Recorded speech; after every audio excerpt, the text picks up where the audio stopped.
thought you will forever be the brightest star for me.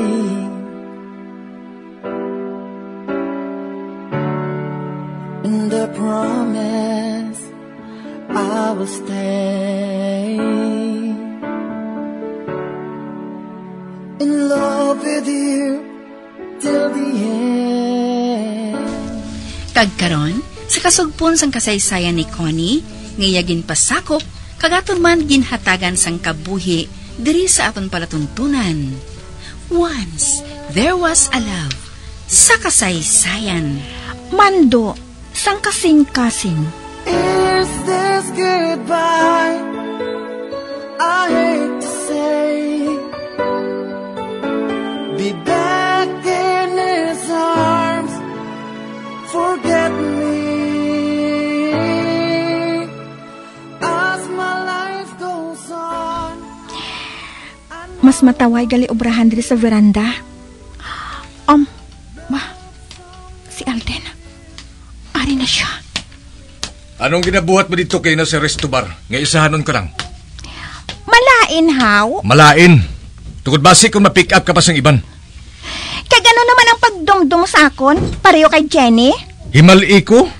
Abi mo, kadako balas ang problema mo. Abi na. Ginkuha mo sa bibig ko ang sigarilyo? Untatin na ina. Ano ka ba naman? Maaway naman bala kita sang ginhimo mo?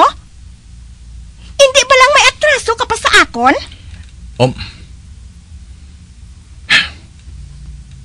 Sorry na. Ato na siya. Di man. Kundi daw nakumaan ka. Hindi ako makahangop bala sa iya mo.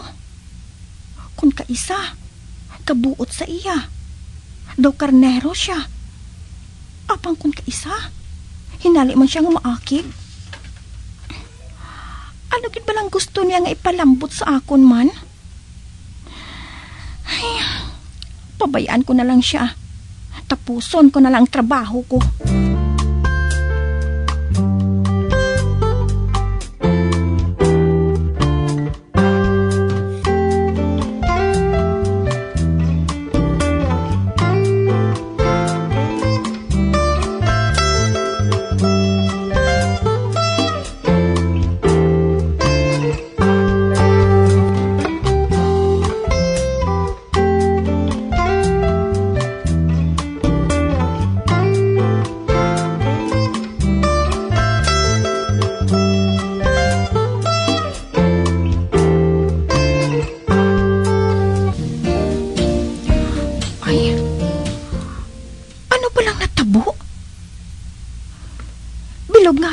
Agwa-agwa si Alden sa kwarto niya.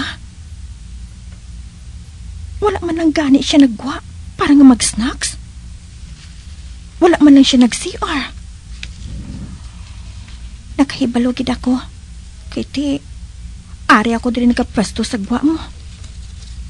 Kag makita ko gid kung anong buhato niya. Ay, anong plano niya sa kabuhi niya man? Basi kung tamaran lang siya maghulag, Pabayaan ko na lang siya.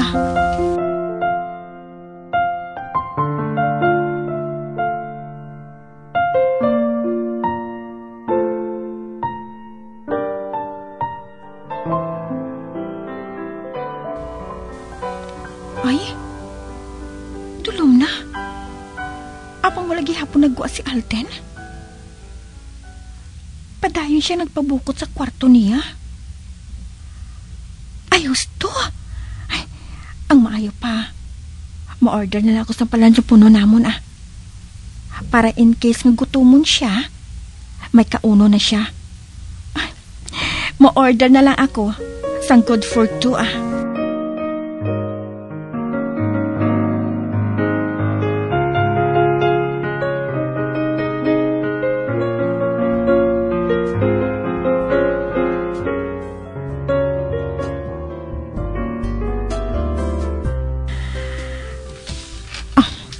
Ari ng pagkaon.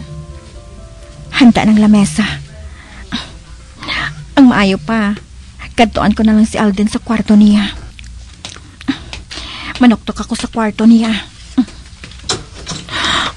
Ba? Nagbukas ang hinali ang kwarto. Si Alden. Kinatulog niya ako.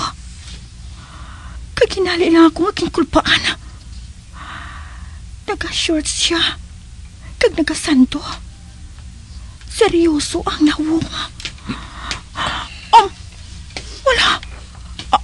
Amat-amat siya nga nagapalapit sa akon. Maisol man ako sa amat-amat. Hala. Wala na ako sa isulan. Sofa lang ari sa likod ko.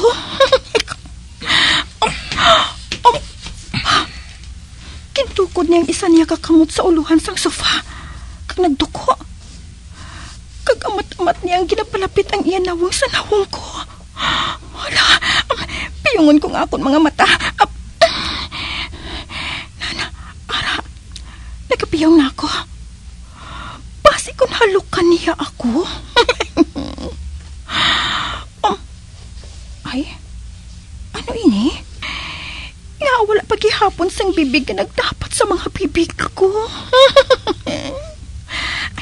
Ay, bibi, muklauton ko bing akon mga mata. Hala, nagayahom siya nga nagatulog sa akon. Kagang iya kamot. Doon naghahana nga magapula sa akon na Apang, may ginauyatan ini nga jacket. Ay, husto. Nasablay gali sa salandigan sang sofa ang iya jacket. Kuhaon ang gali niya. Kag natabuan nga, nagabalabag ako sa alagyan niya. Tabunan ko sang akong mga palad ang ako na mga... Nana, ara, natabunan ko na. Apang feeling ko, nagatulog siya kihapon sa akon. Kuhaon ko na lang mga palad ko nga nagatabon sa akon na mga... Makuha mo lang kung tani ako sa jacket ko.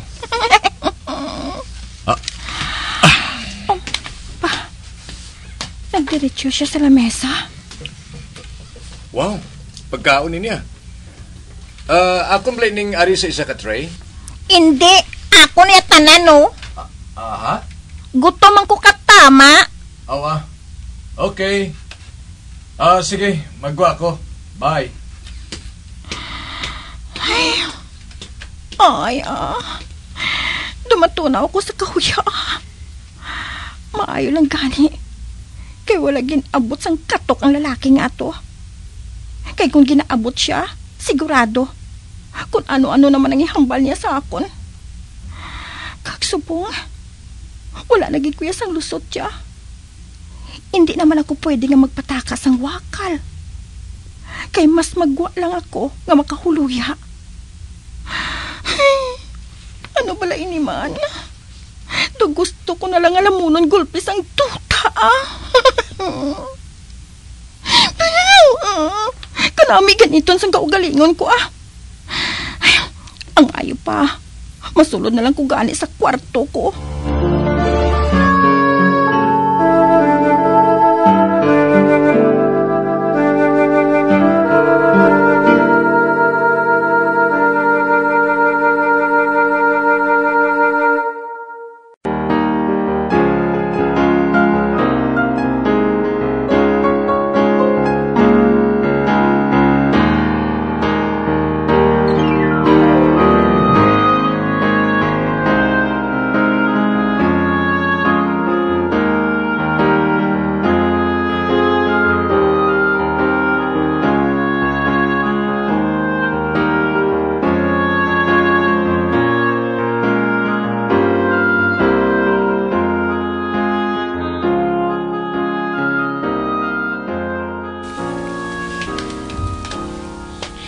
Oh my God. She's really something. Kagay na. Gusto ko na gid siya nga halukan. Kaya nabatsagan ko. Nga daw mapasugot man siya. Abang dumi nagapugong lang sa akon nga buhato na to. Grabe gid ang pagpugong ko. Para hindi lang madayo ng paghalok ko sa iya. Apang subong. Doon nagbatsig ako sang tumang nga kanugon. Gusto ko nga magbalik sa amon cottage. Kagpadayonon ang wala ko nasuguran. Apang nakaibalo ako, nga nahuyan si Tansya. Kagmas lang magbatsyag sa sang tumang niya kahuya kung balikan ko sa dayon. Bisan matuod nga permi kami nag-away. Apang nabalakag yapon ako sa balatsyago niya. Besides, wala ko makaibalo. Kung ano pa ginang posible nga matabo kung halukan ko siya. Kilala kong kaugalingon ko. Hindi ako masatisfy sa ahaw lang halok. Pero at least, nakaibalo ako. Nga mutual ang atraksyon namon sa isa kag isa. Kag daw naghatag inis ang energy sa akon. Nga hindi ko mapatag.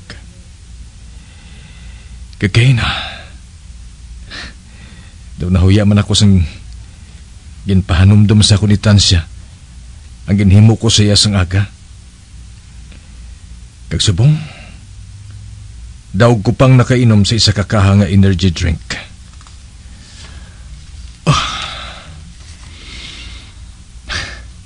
Matuwagin man gali nga daw makahay ang sobra nga kalipay. Ay, oo. Masulod na lang gani ako sa Lucias. Masaot ako dito, bisan wala sang partner.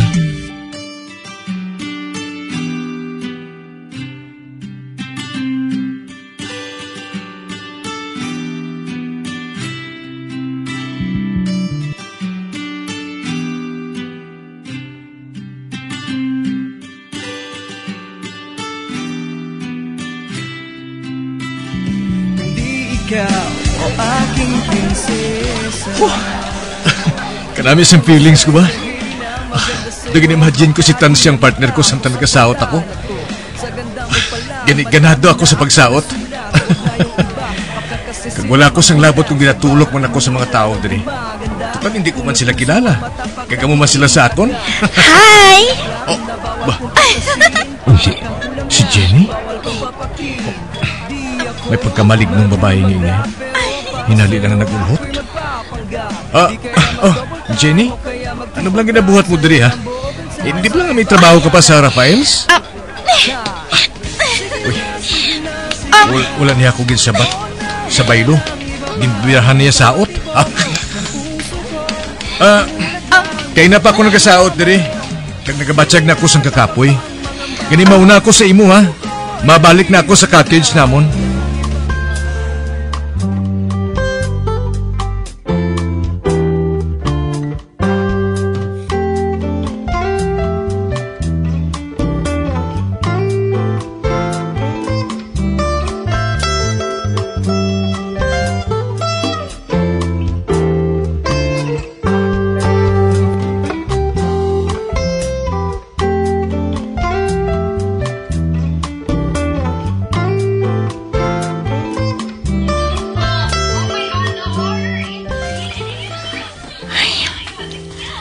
Nagalantaw ako sa TV. Apang, daw wala man ako sa hangpan. Hala, si Alden. Ari na siya. Masulod ako sa kwarto ko.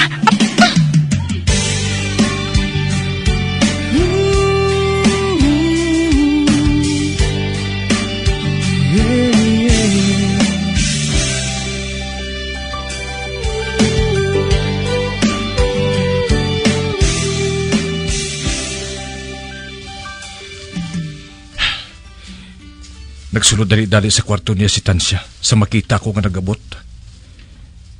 Gusto ko man tani isang istoryahon para madula ng tensyon sa tuwa namong nga duha. Pero daw ako lang sigurong may gusto sini. Nakaibala ko. Hindi na siya magwa pa sa kwarto niya. Ay, ang maayo pa. Masunod naman ko sa kwarto ko, kag magigda.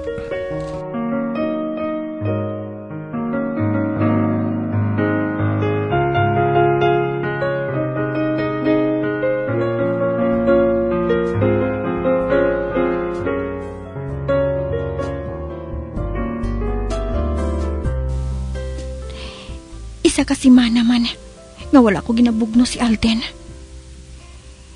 Hindi ko ginmalimtan ang kagagahan niya ginbuhat ko sa atubang niya. Kag si Alden naman, daw na init man siya sa ginabuhat ko nga paglikaw sa iya. Oo, kag hindi lang ang ginasabat ko siya kung may ginapamangkot siya sa akon. Hindi naman ako mahimo nga mag-ubra dito sa workroom, kundi sa salas na. Hindi gani sa veranda. Kag kung mag-upod kami nga duha sa isa ka lugar, doon nagapalanginit ang akon kuya. Dasun, talagsa na lang ako nagagwa. Kung maglibot-libot gin man ako diri sa isla, ginabuhat ko inakon hapon. Tungod nakahibalo ako, nga gabi ko magwa si Alden. Hindi ako gustong makita siya nga kaupod si Jenny. Ang telepono. Sino pala ini nagkapanawag man? Ay, gusto. Pasi ko na sekretarya ni Mr. Chan. Ay, sabtun ko na lang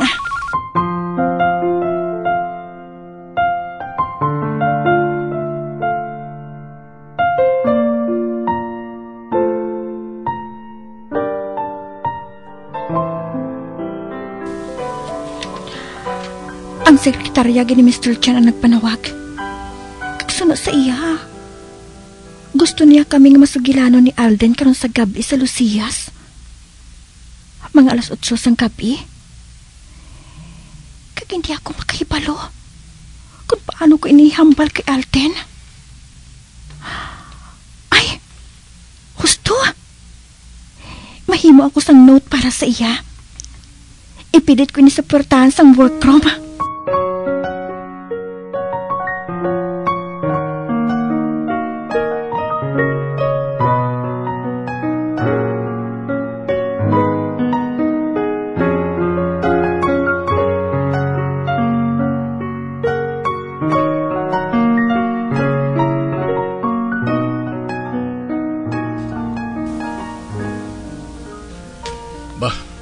Ano ini? A note. Sarcasm is definitely in the air. Nagsugod naman siya, oh. Hindi ko siya pagsapto na. Nga ba lang ito sa bata ka, ha? Ano man gali ang gusto mo? Pareho na kita nga adult. So, nga hindi kita maggulang nga daw normal adults. Okay naman ang setup nato na, hindi bala?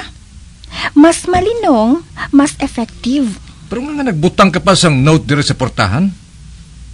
Mabudlay-giblay na nga ihambal sa akon sa personal? O kung nahadlok ka lang sa akon? Yes to both questions. Kag palihog, just leave me alone. Oh. Dira ka na.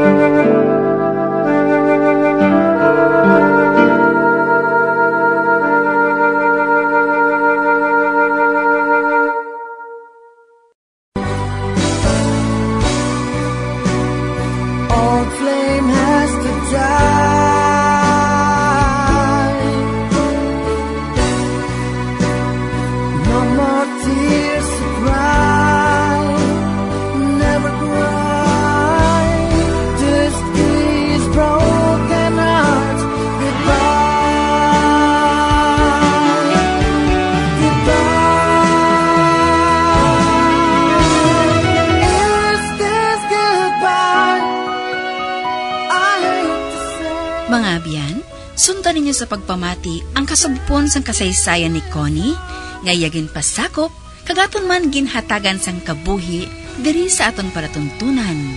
Once There Was a Love sa kasaysayan. Mando, sang kasing-kasing. Sa direksyon ni Marnie Mungkal. Love